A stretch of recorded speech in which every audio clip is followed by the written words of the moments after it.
Olá, eu sou a Juliana, CEO da RepTrack, sou doutora em administração, tenho um pós-doutorado em psicologia do consumo e hoje vou estar tirando as suas dúvidas sobre o DNA da experiência no negócio. Mas afinal, o que é o DNA da experiência? DNA da experiência nada mais é do que um termo criado pela RepTrack para basear quais são as características das pessoas, né? Ou seja, dos colaboradores, das equipes, dos líderes e que são responsáveis por transmitir realmente a cultura de excelência e de experiência no negócio. Uma cultura nada mais é do que a gente ter um agrupamento de valores, um agrupamento de pensamentos, é uma filosofia do negócio, mas que essa filosofia, para existir, não basta ter uma ideia, ela tem que ser muito baseada nas pessoas, no que as pessoas realmente acreditam e como as pessoas também se comportam,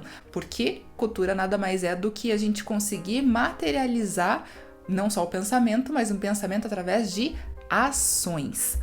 Então, no DNA da experiência, a gente vai identificar o tripé que move as pessoas do seu negócio. Esse tripé são 3 pontos essenciais que vão modelar o comportamento organizacional. O comportamento organizacional é como a empresa faz as suas ações, como a empresa coloca em prática de fato a sua atividade. Só que esse comportamento organizacional, ele depende do comportamento individual das pessoas que trabalham ali. E esse comportamento individual, ele tá fundamentado nas pessoas, nos colaboradores, tanto de base quanto nas lideranças. Então a gente tem que considerar tanto colaboradores quanto líderes nos seus comportamentos individuais para que através deles a gente tenha consistência no comportamento da empresa. Faz sentido para você? Então qual que é esse tripé? Primeiro a gente identificar algumas características relacionadas às pessoas que trabalham ali.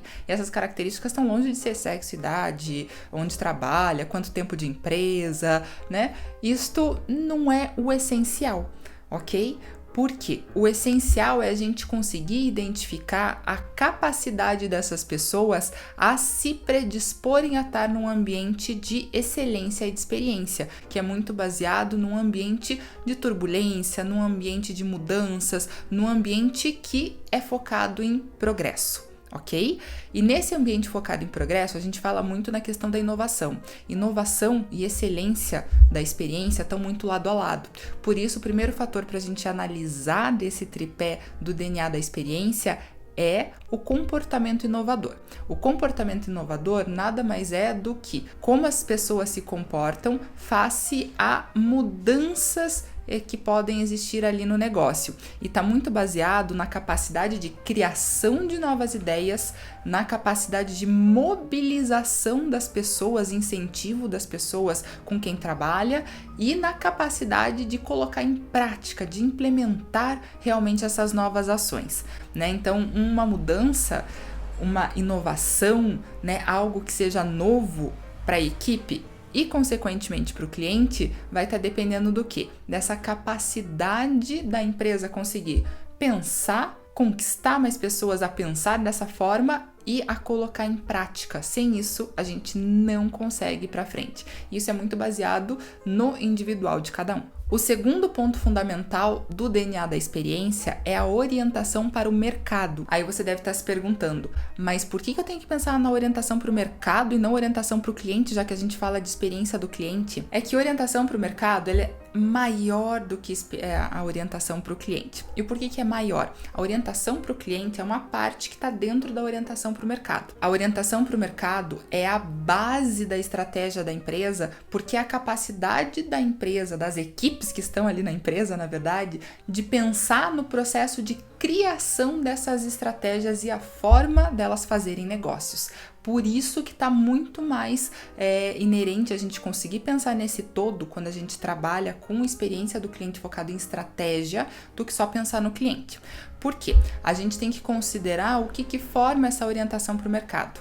E a orientação para o mercado é formada, logicamente, de uma orientação para o cliente, do pensamento de entender a necessidade do cliente e transformar aquilo em algo que seja relevante para colocar ali no produto, no serviço, na prestação da empresa como resposta, como atendimento a essa necessidade. O segundo ponto é a gente ter um olhar para o concorrente, isso mesmo. A gente tem que se basear e tem que olhar no concorrente, porque a gente tem que estar atento aos pontos de referência que o nosso cliente vai ter, e a gente tem que ter a capacidade de resposta para isso. Por isso que não adianta a gente se focar no cliente e ignorar a concorrência, porque é na concorrência, no mercado, em fatores externos que o nosso próprio cliente vai estar criando esses pontos de referência para estar associando na sua memória o que é bom, o que não é, se ele gosta, se ele não gosta, se ele está satisfeito ou se não é, se a sua empresa é melhor ou pior. A partir do momento que você ignora esses concorrentes, a filosofia de você pensar nesses concorrentes, você está ignorando um ponto essencial da tua estratégia de experiência. O terceiro ponto, extremamente crucial para o sucesso de estratégias, é a sua equipe ter uma capacidade de se relacionar de uma forma interfuncional. A coordenação interfuncional nada mais é do que a capacidade de uma equipe de estar se relacionando com os membros dessa sua equipe e com os membros externos da equipe, com outras equipes, de uma forma em que o somatório de todos os esforços consigam respaldar o que a empresa está fazendo, o que move de fato a empresa. Então não é pensar no individual, não é pensar num setor, não é pensar nos quadradinhos fechados da empresa, mas é a gente conseguir transformar isso no todo de uma forma em que as equipes, as pessoas consigam se ajudar de uma maneira conjunta. E o último ponto da orientação para o mercado é o foco. Qual que é o foco estratégico do negócio, né? Então a gente tem que ter um foco no longo prazo. E esse foco no longo prazo é a gente sair de pensar em questões pontuais relacionadas a atendimento, relacionamento. Isso sim deve existir no negócio, mas não como estratégia, porque estratégia, a gente já falou em outros momentos, é o macro, é para onde a empresa está olhando para o futuro. E para isso a gente tem que ter diretrizes focadas nesse futuro, né, relacionado ali com a experiência do cliente.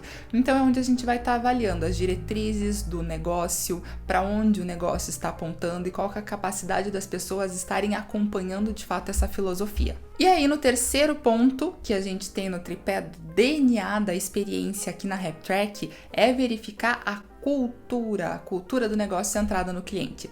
E não é só a orientação cliente, mas é como a empresa pensa em pessoas de uma forma conjunta, de uma forma ali que seja realmente perceptível para quem está dentro do negócio, e a capacidade dela de transmitir isso para os outros, para essa cultura centrada no cliente, que é a valorização de pessoas, ou seja, a valorização dos recursos humanos, é a qualidade e relacionamento entre os colaboradores, entre a equipe, tá? Isso não é necessariamente o clima do negócio, mas é a qualidade dos relacionamentos humanos que passam nesta empresa. A outra questão é a capacidade da empresa ter uma excelência também no relacionamento com os fornecedores. Os fornecedores ali é a primeira linha que vai estar guiando toda a cadeia de valor do negócio. Então a gente tem que prezar não só pela seleção, mas pela manutenção de bons relacionamentos com ele, para que isso seja reflexo lá para o cliente. E por fim, liderança. É como a liderança realmente se move, qual é o exemplo que ela passa para suas equipes na sua capacidade de construir e manter esses relacionamentos